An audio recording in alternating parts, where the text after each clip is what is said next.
How's it going? It's your brother PromoteBlack back with another video. As I discussed on my intro video, I wanted to talk about my garden.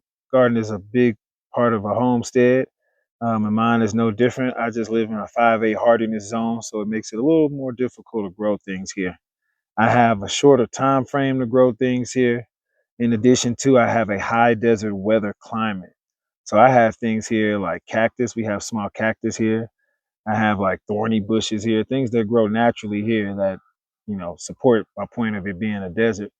We get very high temperatures in the summertime, though. We get like 80 degrees in the summertime, but low temperatures in the nighttime. So it's just a big temperature swing. And that temperature swing is even worse in the wintertime. In the wintertime, it gets the lowest I've seen is negative 15. This is one of those cacti I mentioned to you guys. That's quite a few of them, pretty thorny. We want to step on it. So yeah, I get different type of bushes out here. Unfortunately, ones I can't really do much with. So I had to pretty much clear out a space in order to set up my garden. So I have a sunken garden that's 800 square feet. It's a 20 by 40 feet garden. And I had to dig this out pretty much with shovels, shovels only, with my wife. At the time, we were out here with just our one child. So we had the time and the manpower. It's just, took a little something doing. So because the climate is so harsh and windy as it is right now, you have to find ways to create the environment that will make it best for your plant to grow. So that's why in our case, it was digging out our sunken garden. I also have garden beds that we're going to take a look at. And I also have different methods of growing as well as these grow bags. One of the methods, though, is just a hugelculture. And the hugelculture is just a layering of resources in addition to your soil, compost, topsoil. You layer that so that the plant, rotten wood, so that the plant has nutrients in the ground that the roots can grow into and suck energy and life from. So it makes it really potent growth mechanism. I need things to be potent because my growth season is from May 15th to about October. And so it's, I basically have the summertime to get things going right, into the fall. And that's about it. So we got to make it work. And later on, you'll be seeing me try to put together a RV turned into a greenhouse, an indoor greenhouse. So I could try to grow some plants indoor, maybe do some sort of hydroponics in order to, just add to the sustainability of the land. So with that 5A climate, the things that I can grow here, I can grow sweet potatoes. I can grow perennials, asparagus, berries, grapes. And, like I said, I have to get all this stuff done before that harvest moon. But perennials are things that just come back every year on their own. So once you get them growing, it's like super awesome. So I'm really happy and proud about that. And some of the things, it takes seasons for things to grow. Like, for instance, the asparagus, it's going to be a few years before I can really have a nice size asparagus, to eat off of. But once you get it started with it being perennial, like I said, they come back every year. And then I would also add that even just growing out here, just starting a garden, it's crazy to say this, but that first year, don't even expect to grow anything. You really need to focus on just adding the nutrients to the soil and putting the nutrients down in a way that, like I said, that hugelculture will be more effective, because once those roots get down there, there's just so many layers of nutrients that your plants have a chance. And they need as many nutrients as they can get so they're sturdy enough to withstand the wind.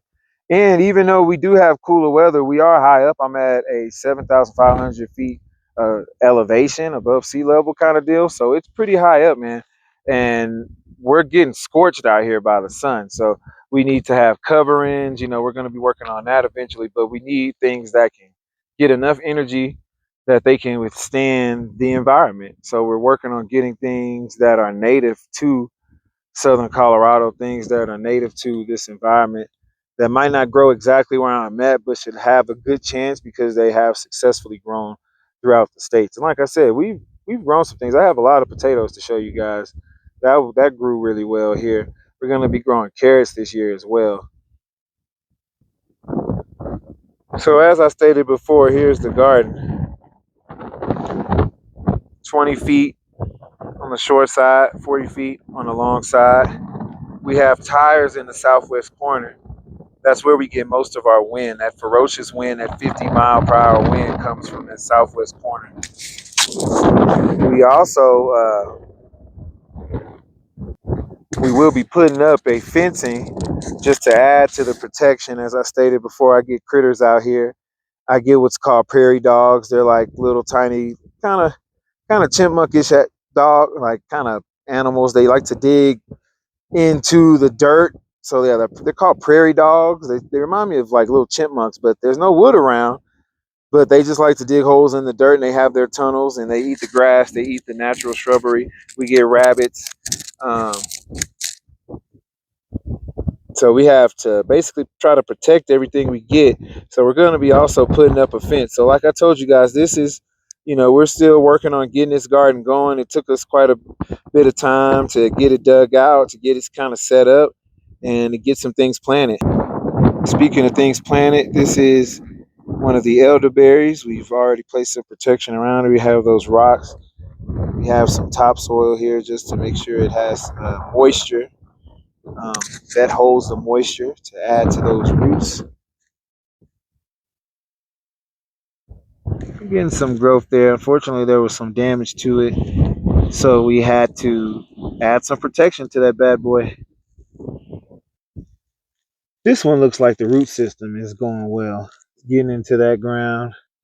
We have growth around the stem. We have satellite growth that'll gather some sun. So the fact that we're seeing a little bit of green is a really good sign. Planted this about 2 weeks ago. So it takes time, but just got to get it in there, get it established. And this is a tree, so it's going to be here for years. So we're just getting it established and we're along for the ride. These are the raspberry bushes, or one of the raspberry bushes. It's interesting because it was just a stem and you have to cut the top off the stem. My wife and I were like, wow, that's interesting. That's different, at least for us in our experience. So I haven't grown a bush before, so that was cool. We had to cut the top off of it. And it says it's going to give us growth surrounding the stem. We have about 3 of those going right now. The second one. We're going to be looking for some green to grow around it that's not weeds. See if we can get some kind of growth around those stems.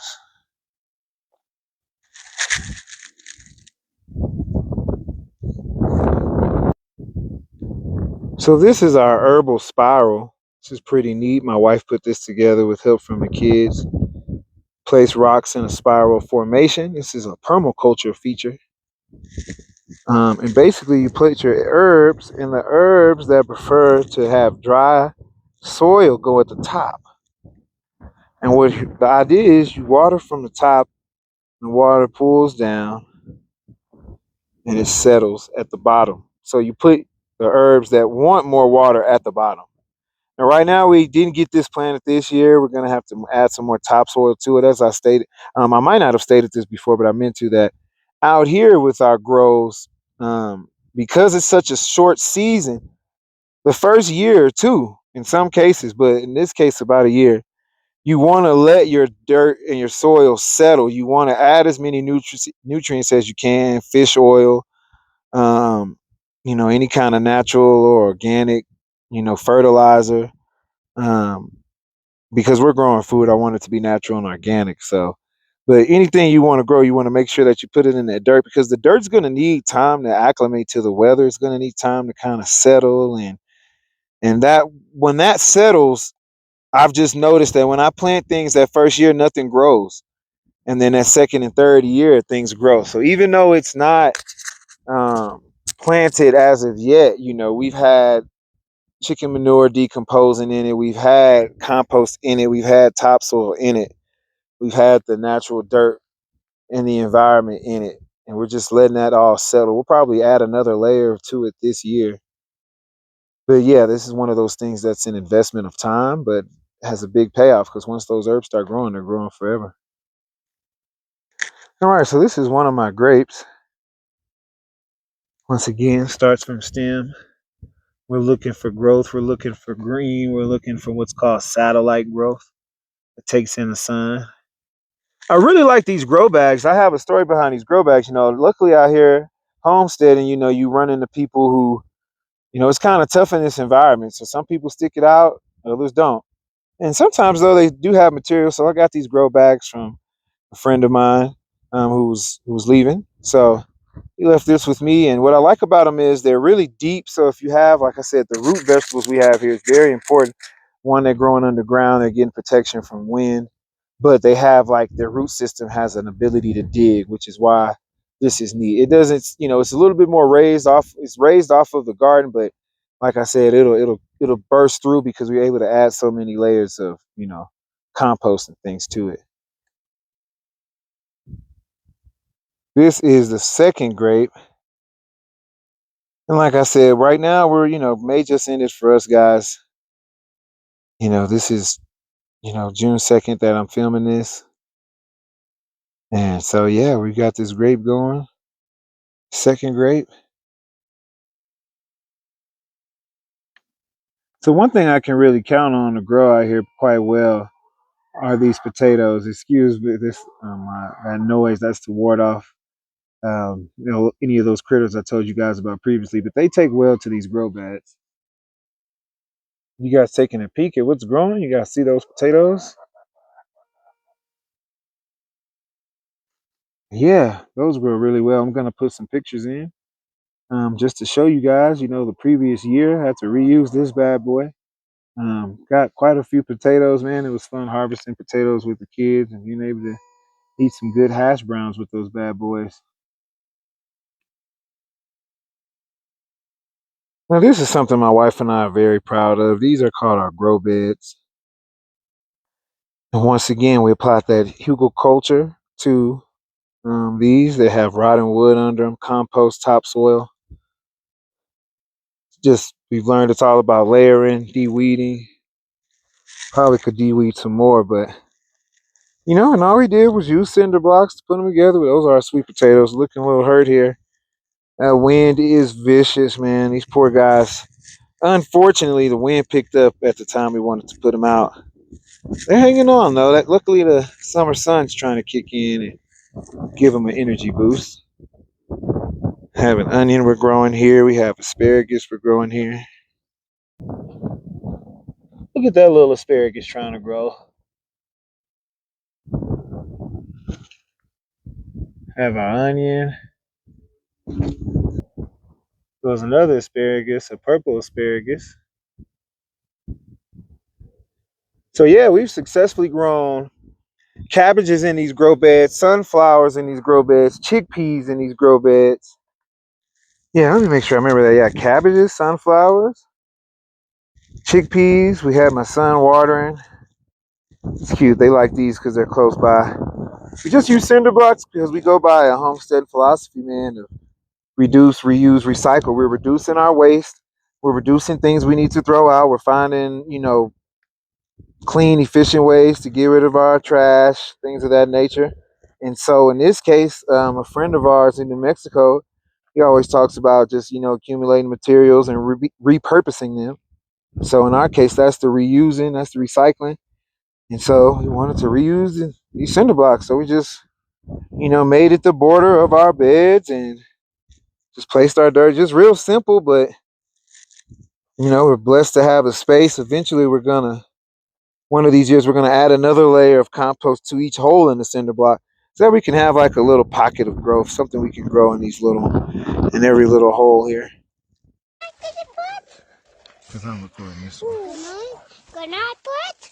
Mommy, can I put a potato? Yeah, here you go. Look, there's one. Ooh. I'll dig for more. Oh, I found one. Oh, that's a nice size one. Is he good? Nice. Try to be careful with the potato. There you go. Good job.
So I figured I'd finish up behind my windbreaks here. Just a few other things I wanted to touch on. So yeah, around those grow beds, I wanted to get that soil, like I told you, in those holes of the cinder blocks. I want to put some marigolds, some chives. I started with that onion and that garlic.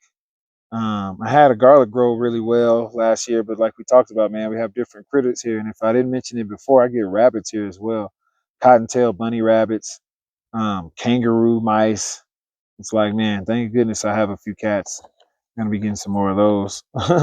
But um, that in addition to those grow bags I told you about, those potatoes in there were russet potatoes, and those are really good. Like I said, I like that grow bed because we can hill up that dirt on top of that grow bed. So yeah, man, I have water tanks. They hold about 300 gallons worth of water. That's what I'm using to water everything. I don't have a drip irrigation system set up quite yet. That'll be some next level stuff. But yeah, right now I'm just kind of old schooling it, making sure we, water with our watering cans and buckets. I'm gonna probably clip that so you guys can see how we water everything here. But yeah, man, it's just the beginning. It's a work in progress.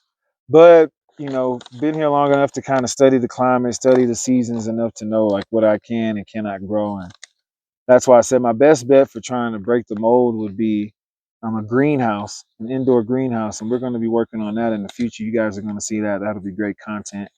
But in the meantime, yeah, man, we're just working with this garden in the season we have between from May 15th to October. So you're going to be here with me watching the growth. I'll be putting out some shorts um, just about the plant growth. I appreciate all the support from you guys. Yeah, man, it's been a journey. Took a journey just even digging out this garden, just digging out this space. But beautiful thing about having a 5 acres, man, is just we have a lot of space. So some of the advice we've gotten is to make use of the like basically section off the space so you can make the best use of it. That way you can learn what you need to learn about the environment so that when you want to expand or upscale, you can. So that's the stage I'm at. I'm still not ready to upscale, but we have enough space to plant a variety of things. And where our goal is to plant things that'll be here long term, which is why we're focusing on perennials this year. So, and we have the infrastructure. Big thing I'm learning about developing your land. It does take money, it does take investment, it does take time. But the goal is to have things that'll be permanent, that yield some sort of growth. So that's where your livestock comes from. That's where your plants come from. We're going to be talking about the chickens and how we got them set up in videos coming soon as well. Yeah, but you just got to have things going permanent. So that's why we added trees this year, which is a big deal for us because there are no trees, as you can see. No trees at all where I'm at, guys. So I have to plant the trees ourselves. So that's where the elderberries come from, the raspberry bushes. Like I said, we're really happy with our root vegetables. We're just really thankful for the space God has given us, man. We're thankful for being able to own land. Um, got 5 acres of land. I use landwatch.com. And that's how I found this plot of land, and very thankful to have it. Like I said, this was after the pandemic.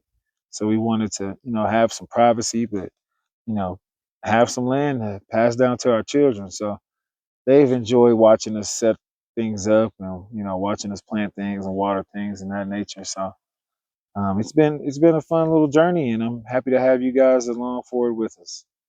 Until the next video. Already. Peace.